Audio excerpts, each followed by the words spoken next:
A woman with no friends. There is a sacred silence that surrounds the woman with no friends, a silence not born of shame or failure, but of transformation. She walks through life unnoticed, uninvited, unseen by those she once called her own, and yet something deeper is unfolding. What the world calls loneliness, heaven calls a classroom. She is not being punished, she is being positioned. Everything in her life that seems empty is actually making space for a greater fullness. In the absence of companionship, she is being summoned to discover the divine within herself. The echo of her own footsteps becomes a sermon, the stillness of her nights becomes her sanctuary. No applause, no validation, no cheering crowd, just the raw, powerful whisper of God saying, "Now you will learn who you are without them." This woman is not pitiful, she is potent. Because when no one is calling her, she finally begins to listen to the call within, and when she stops waiting to be chosen, she starts realizing she was always set apart. In the furnace of solitude, she is not withering, she is being refined. She is not a woman with no friends. She is a woman who is learning that the friendship she truly needs is the one with her soul, her imagination, and her creator. And once she finds that, everything else will find her. Loneliness is not isolation. It is a sacred invitation. There comes a moment in every woman's life when the noise of the world dies down, and all she is left with is silence. No messages, no calls, no invitations. Just the thick stillness of being alone. And in that stillness, the mind begins to panic. What did I do wrong? Why doesn't anyone reach out? Am I unlovable? But these questions, though painful, are the beginning of something extraordinary. For the woman with no friends, her loneliness is not the cruel sentence she thinks it is. It is a sacred invitation. It is life's mysterious and hidden way of calling her to her divine self. She is not being punished, but chosen. Not rejected, but redirected. For too long, she may have tried to find herself in the reflections of others, trying to please, to fit in, to be accepted. But now the mirror is gone. The external affirmations are silent. She is alone with herself. And that is precisely where the real work begins. This kind of divine loneliness is not an exile, it is an encounter. It is in this holy solitude that she will meet the deeper version of herself, the one that was always waiting beneath the noise. When the world walks away, the Spirit steps in. When no one else claps for her, heaven leans closer. This is not isolation, it is the beginning of awakening. Many fear this sacred state because they believe that being without friends means something is wrong with them.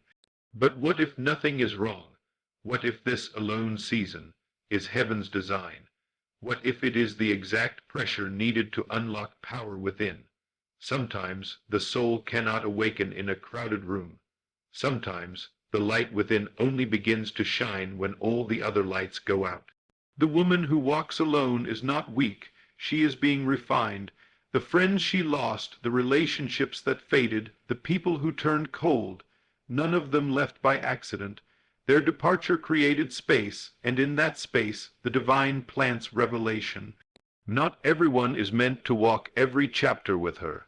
There are seasons when God himself clears the room so that only he remains, and it is in that room, quiet, still, and painfully honest, that the woman discovers the truth. She never needed the crowd to become who she is destined to be. To the woman who finds herself weeping in the quiet of her room, wondering why no one calls, wondering why no one stays, know this, your tears are holy, your sorrow is not wasted, you are not forgotten. In fact, you are being remembered by the one who created you. Loneliness is the flame that melts away false identities, shallow friendships, and external dependencies. It purifies, it breaks illusions. It teaches you that your value is not tied to how many people surround you, but how deeply rooted you are in yourself. It removes the need for performance. It ends the exhausting pursuit of approval. And it calls you back to your center. You are not meant to be everything to everyone. You are meant to be everything to the God who lives within you, and that realization, painful though it may be, will set you free. The world may never understand the woman who walks alone. They may gossip about her, label her, judge her, but the woman who walks this path knows something the world does not. She is becoming. In the quiet, she is shedding the masks. In the silence, she is learning to hear the whisper of intuition. In the absence of others, she is meeting the deeper presence of God. This transformation cannot happen in the crowd. It is not designed for public viewing. It is private, sacred, hidden, but when the process is complete, when she rises from the ashes of solitude, she will be unrecognizable, not because she tried to be someone else, but because she finally remembered who she truly is. Her power is not in being surrounded, but in being surrendered. Let others chase after numbers and noise. Let them fill their days with shallow laughter and crowded loneliness. But the woman who has embraced her season of divine aloneness will walk differently. She no longer begs for inclusion. She no longer cries over who left. She no longer shrinks to be accepted. Why? Because she has been to the wilderness and found gold in her soul. She has danced with despair and come out radiant. She has broken and been rebuilt, not by the hands of men, but by the hands of the divine. She is no longer just a woman with no friends. She is a woman with vision, with clarity, with spiritual roots so deep that no rejection can uproot her. This woman doesn't just survive her loneliness, she sanctifies it. She makes it holy. She turns her pain into power, her silence into song, her solitude into strength. And when eventually people come back around, drawn by the light she carries, they will find that she is no longer the same. She is not desperate to be liked. She is not afraid of being alone. She is not chasing after fleeting attention. She knows who she is, and that knowing cannot be shaken. She walks in peace now, not because the crowd returned, but because she no longer needs them. She has found her truest friend within. She has discovered the divine treasure that only solitude can reveal.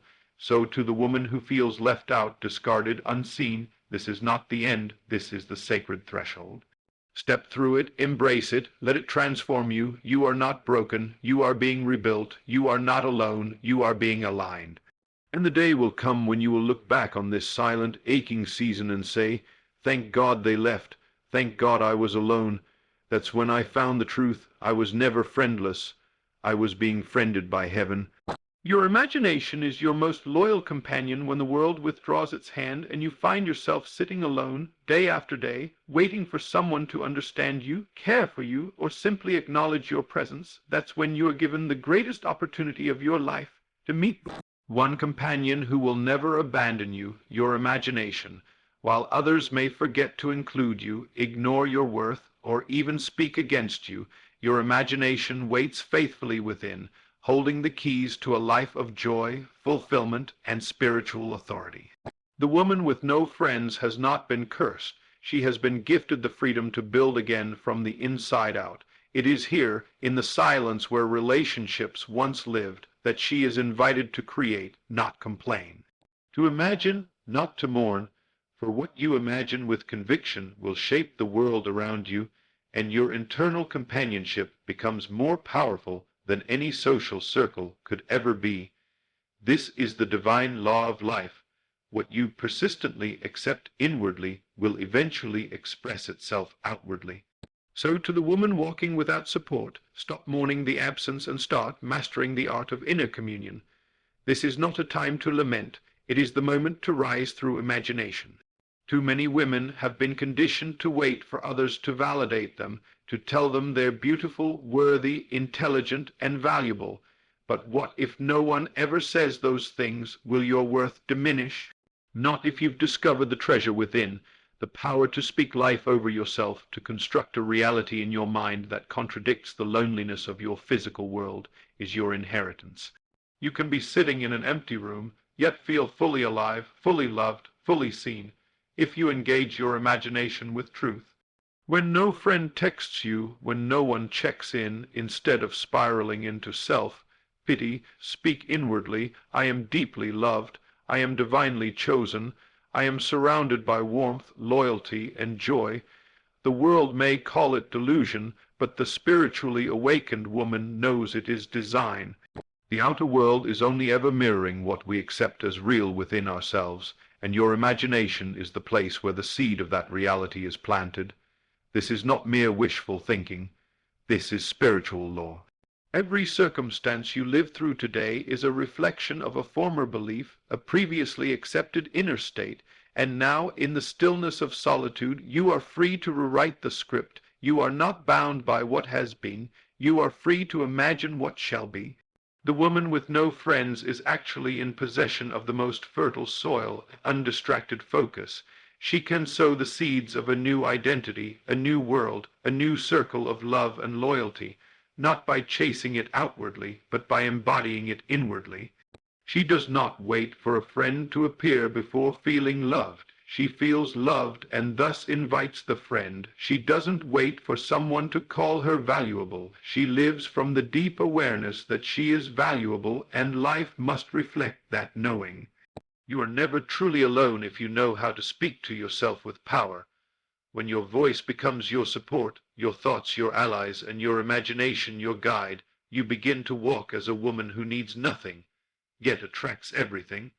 People will feel the shift in your presence. They won't know what changed, but they will be drawn to yourself, sufficiency, your peace, your confidence. Why? Because you no longer emit the frequency of lack. You no longer carry the desperation of needing someone to complete you. You are full, and fullness attracts. It does not chase. It does not beg. It simply shines. But you can only reach this level when you've learned to live from your inner world, not be imprisoned by the outer one. And that is the gift of having no friends. You are forced to meet your true self. Talk to yourself with intention. See yourself surrounded by the life you desire. Imagine conversations filled with laughter and depth. See the table with chairs full of those who truly care. Envision the text message that warms your heart. Imagine a love that is loyal, friendships that are rich with respect and joy. Don't just imagine vaguely, imagine vividly. Feel it, engage with it, live in it mentally, and soon the world around you will conform to the scene you hold within. This is not fantasy, this is faith in action. You are no longer a beggar of affection. You are the author of your reality, and your imagination is your most obedient tool. What you create within, consistently and faithfully, must outpicture itself in time. It is in the space of friendlessness that you are offered mastery. Most people never attain this because they are always surrounded by noise, approval, and distraction. But you, woman of solitude, are in the perfect environment to tap into the divine creative power within. You are not alone. You are in the presence of your own becoming. And as you begin to reimagine your life, scene by scene, detail by detail, emotion by emotion, you become the sculptor of your destiny. Let others waste their time scrolling and comparing. You instead will close your eyes and build. You will design the future with love, wisdom, and conviction, and when it arrives, and it always does, those who once ignored you will wonder what changed. They will not realize that you changed not your clothes or your tone or your circle. You changed your consciousness. Let this be the chapter where you become deeply acquainted with your inner world. The imaginary friend you once had as a child wasn't a weakness. It was the foreshadowing of your spiritual genius. Return to that purity. Speak as though the things you desire are already yours. Think from the place of love, not towards it. Sit in the home you want before you move into it. Hear the voice of affection before it is spoken. This is not pretending. It is rehearsing your reality. And the more you live from this space, the more powerful you become. So to the woman with no friends, take heart. You have a companion who is loyal, faithful, and endlessly creative. Your imagination will never betray you. It will sit with you when no one else does. It will uplift you when the world tears you down. It will give you experiences, visions, and inner joy no earthly friendship can match. And when your outer life begins to shift, when friends return or new souls appear, they will not be the source of your peace. They will be the reflection of it. You built the life within first, and now it is simply showing up outside of you. The journey began in loneliness, but it ends in fulfillment, not because you found the world, but because you found yourself. The world mirrors the state you dwell in. It may seem like the woman with no friends is a victim of circumstance, forgotten by the world, dismissed by those she once trusted, and left to wander through life as if invisible. But what most do not realize is that life is not happening to her arbitrarily. It is responding to her inner state. Every experience she faces is not a random act of fate, but a reflection of her deepest beliefs, assumptions, and inner conversations. The world is not a cruel force, it is a mirror, and that mirror cannot reflect anything but what she holds within herself. If she silently believes she is unworthy, unwanted, or irrelevant, then people will appear to validate that belief. But if she shifts her inner stance and begins to dwell in the state of being loved, valued, and chosen, the world has no choice but to reflect that new assumption. This is the unchanging law. What you accept as true within, you will experience without. And the woman who understands this no longer fears being alone, ignored, or overlooked. She recognizes these experiences not as enemies, but as signals that it's time to move into a higher state of self-awareness and belief. This truth is both sobering and empowering, for it means that we are never truly at the mercy of others. Friends may leave, people may disappoint, connections may dissolve, but none of this determines the future unless we accept it as our permanent reality. The woman with no friends is not broken. She is simply being shown the state she has unconsciously accepted. If she has dwelled in the emotional space of rejection, her life will echo that state until she awakens. And when she does awaken, when she dares to believe that she is worthy of rich, loyal, fulfilling relationships, even if none currently exist, then life will begin to shift. Not because the world suddenly became kinder, but because she began to dwell in a new mental atmosphere. She no longer thinks from lack. She no longer expects abandonment. She no longer assumes that love is something she must chase. Instead, she becomes a woman who knows she is already surrounded by the invisible substance of divine affection, and this knowing draws all things unto her. The trap many fall into is the belief that if people would just treat them better, then they could finally feel better. But that is the reverse of truth. The law is not feel better because they treat you better, but they treat you better because you feel better about yourself.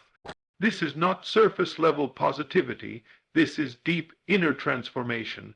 It requires honesty and boldness. The woman must be willing to examine her inner dialogue, those silent conversations she has with herself throughout the day. Does she rehearse rejection? Does she anticipate disappointment? Does she constantly relive past betrayals? If so, the world will keep providing evidence to support those states. But if she chooses in her solitude to adopt a new inner conversation, to speak to herself as one who is loved, chosen, and celebrated, then the mirror must change.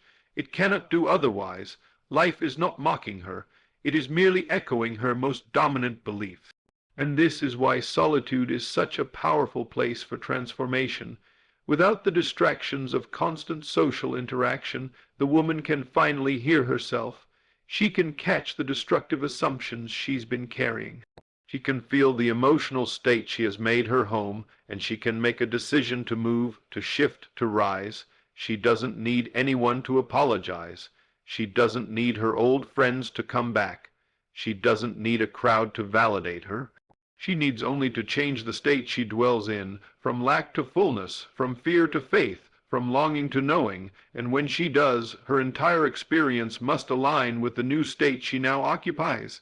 Imagine a woman who, though alone, begins to see herself as worthy, not just intellectually, but emotionally. She begins to feel the joy of connection even before it physically manifests. She wakes up and says to herself, I am deeply loved even if I cannot see it yet. She walks with the dignity of someone who knows she is supported by unseen forces. She speaks with the authority of one who knows her value. She no longer searches for evidence outside herself because she carries the evidence within. And because she dwells in this inner state consistently, eventually, life must reflect it. New friendships appeared, genuine ones, opportunities open. Warmth finds her, not because she chased it, but because she became it. This is not magic, it is spiritual law. You cannot plant apple seeds and reap oranges, and you cannot dwell in fear and reap love. You cannot habitually feel unworthy and expect to experience devotion. The outer world has no power to violate your inner conviction. It only reveals it. And so, the woman with no friends is being given a divine opportunity to examine what state she has lived in and to choose again. The moment she truly changes her dwelling place, from one of isolation to one of belovedness. Her external world must conform. It may not happen overnight, but it will happen, because the law is certain. The mirror does not lie, it simply reflects to every woman who feels overlooked. Don't try to fix the mirror, fix the image you hold of yourself. Don't try to manipulate the world, transform the world within you. Don't beg for connection, embody the frequency of someone already connected. Every time you choose to believe a better truth about yourself, even in the face of emptiness, you are sowing new seeds, and in time, those seeds will bloom. Not because you forced the world to change, but because you became the change. The mirror shifted because you did. So, let the silence be your teacher. Let the loneliness show you what you've been believing. Let the empty room become the sacred place where you rewrite your inner narrative. You are not the woman who is unloved. You are the woman who is awakening. And when you awaken fully, when you move into the inner state of being seen, chosen, and cherished, the entire world will rearrange itself to match. Not because it loves you more, but because you love you more. This is the hidden power of the woman who understands that the world is simply her reflection, and once she transforms her dwelling place, she never walks alone again. Silence is a womb, not a grave to the woman who finds herself surrounded by silence. Days filled with no calls, no invitations, no laughter echoing through the hallways. This is not your burial ground. This is your birthing room. The silence that now enfolds your life is not evidence of death, but the environment of creation. What feels like abandonment is often divine alignment. You are not being buried. You are being planted, and every seed, before it breaks through the soil, must spend time in the dark, unseen, unknown, and untouched. The woman with no friends may interpret her quiet season as rejection, but what she doesn't see is that the silence around her is the sacred womb of transformation. It is in this holy hush that she is being reshaped, redefined, and reborn. Nothing meaningful is ever created in noise. The greatest transformations always happen in stillness. Just as a child grows silently in the womb of its mother, so too does the soul of the woman expand in the silent womb of isolation. If only she could see the purpose of this pause, she would no longer weep over her quiet life. She would protect it. She would begin to understand that something powerful is being formed inside her spirit, and silence is not her punishment, it is her preparation. The world has taught us to fear silence. It has trained us to equate stillness with loneliness and aloneness with failure. But this is a lie. The woman who has been chosen to walk through the quiet path is not forsaken. She is favored. Heaven removes the noise so that she can finally hear the voice that truly matters, the divine whisper within. In the silence, she stops seeking applause and begins listening for direction. In the quiet, she stops chasing people and starts pursuing purpose. She no longer measures her value by how full her schedule is or how many people text her back. She begins to measure her worth by how deeply she is rooted in truth, and that truth is this: nothing outside of her defines her. She is not a reflection of who comes or goes. She is not the sum of who supports her. She is a living temple of divine essence, and the silence she is walking through is not a sentence. It is a sacred space, a cocoon in which the old dies and the new begins. A woman who misunderstands her season of silence will try to escape it. She will fill her life with distractions, force connections, run from herself, and exhaust her soul. But the woman who understands the spiritual law of growth knows better. She honors the silence, she sits with it, she listens, she pays attention to what rises in her mind, what stirs in her heart, what thoughts come uninvited, what fears surface in the stillness. She knows this is not just a lonely season, it's a mirror. It is showing her the parts of herself she could ignore when she was surrounded by people. It is now in the quiet that she must confront her doubts, her unhealed wounds, her need for approval, her fear of being unseen. And when she does this courageous inner work, the silence no longer feels like a curse. It becomes a teacher. It becomes the midwife of her rebirth. There is a hidden strength that grows in silence. While others boast of their social circles, their constant company, their noisy lives, the woman who walks through the quiet becomes something rarer, self-contained.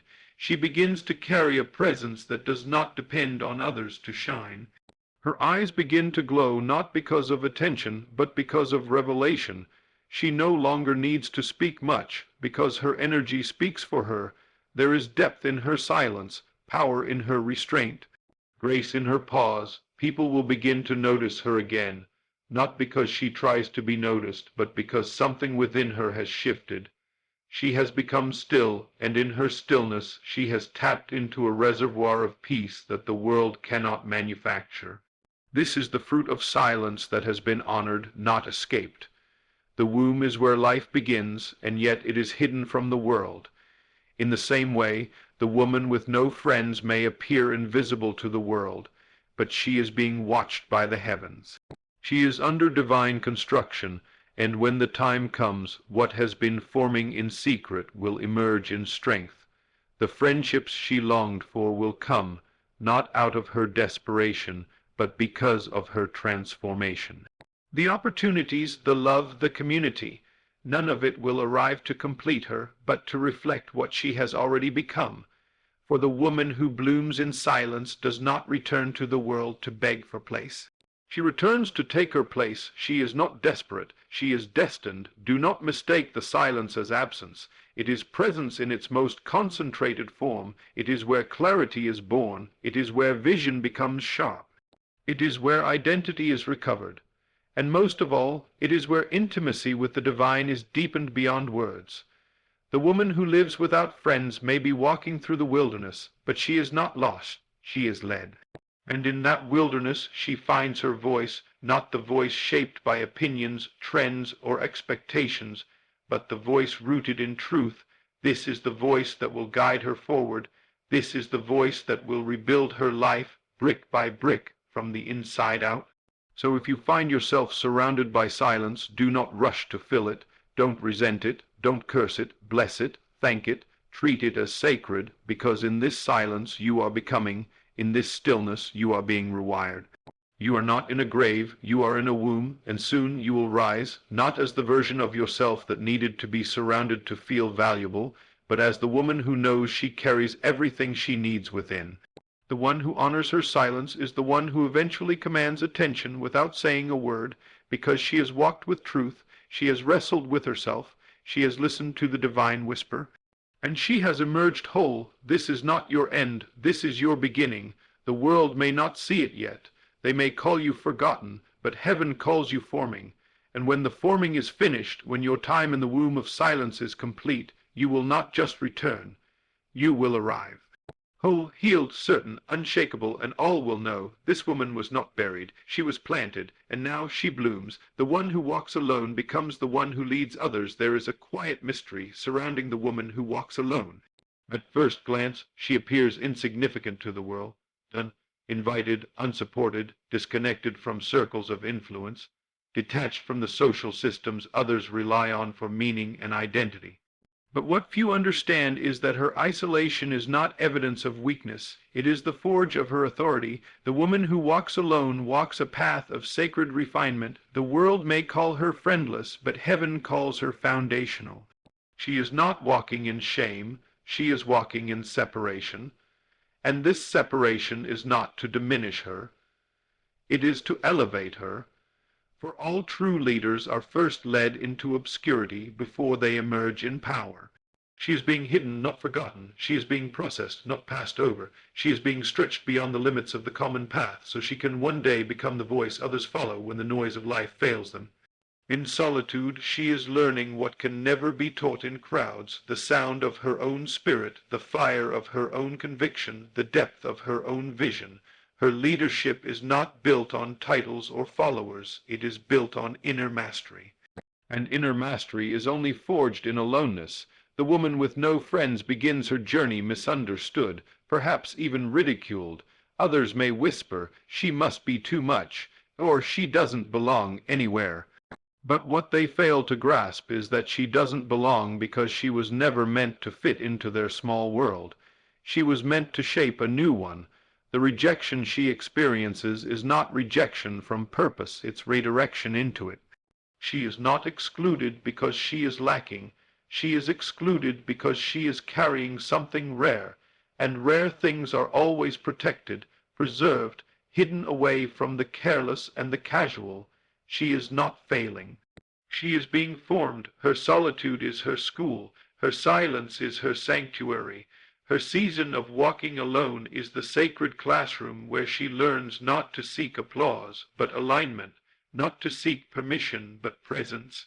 She stops needing others to believe in her because she finally begins believing in herself, and from that belief flows a power that no external validation can replicate. In her solitude, she learns the rhythm of truth. She learns to trust her intuition, to listen to the whispers of the divine within her. She becomes her own counsel, her own comfort, her own source of clarity. She is no longer shaped by opinion but by revelation. She no longer bends to fit the mold of acceptance. She breaks molds by the force of her authenticity. And as she continues walking this narrow road, something begins to shift. The woman who once mourned her lack of companionship begins to realize that what she thought was a loss was actually liberation. She is no longer held captive by social expectations. She no longer conforms just to be included. She walks with authority, not arrogance, with peace, not people pleasing. She becomes someone others notice, not because she demands attention, but because she carries the weight of someone who has survived inner fire. The loneliness she once cursed has now become her mantle of leadership. True leaders are not the loudest in the room. They are the ones who have learned to be alone without crumbling. They are the ones who have faced themselves in the mirror of solitude and chosen growth over bitterness. And this woman, the one who walks alone, is becoming just that. She is learning that leadership is not about commanding others. It is about commanding oneself. And because she has walked alone, she will one day lead with compassion. Because she has known the ache of being unseen, she will one day see others more deeply than they've ever been seen. Her wounds become her wisdom. Her silence becomes her strength. And those who once pitied her will come to sit at her feet, hungry for the truth she carries, because she carries what only solitude can give, a message forged in fire, not fashioned by trends. There is a divine principle at work here. Before the crown comes the cave. Before the public platform comes the private breaking, and so her loneliness is not in vain. It is by design. She is being trusted with the kind of growth that few dare walk through. She is being trained to lead not with ego, but with embodiment. She is becoming the kind of woman who doesn't just speak of healing, she radiates it. She doesn't just teach peace, she is peace. She doesn't just quote wisdom, she lives it. All because she dared to stay in the refining fire of her own becoming when it felt like the world had forgotten her. So, to the woman who walks without company, take heart. Your path is not meaningless. You are being prepared for something that cannot be built on superficial connections or shallow foundations. You are being built for longevity, for depth, for legacy. The kind of woman you are becoming is rare, and yes, it is painful to be set apart. Yes, it stings to not be seen, but you are not being overlooked. You are being outgrown. The version of you that needed people to validate her is being stripped away so the true leader within can rise. And when she does rise, she will walk into rooms with a quiet fire that unsettles the proud and comforts the broken. She will not need to explain herself. Her presence will do the speaking. Let others chase attention. You, woman of solitude, chase truth. Let others fear being alone. You, woman of vision, embrace it, because what is growing in you now, this depth, this resilience, this clarity, will one day be the very thing others seek when the shallow world fails them. You will lead not because you were loud, but because you were loyal to your own growth, to your divine calling, to the truth within. You are not just a woman with no friends. You are a pioneer. You are a spiritual architect. You are being built to guide others out of the same darkness you've walked through, and so walk boldly, not with bitterness, but with knowing. Every step you take alone is building something eternal within you. And one day the path you forged in silence will become the road others travel in search of light. You are not lonely. You are legendary in the making, and though it hurts now, the silence will give way to sound. The hiddenness will give way to honor. And the woman who once walked alone will one day look around and realize she no longer needs to lead. She has become the path itself.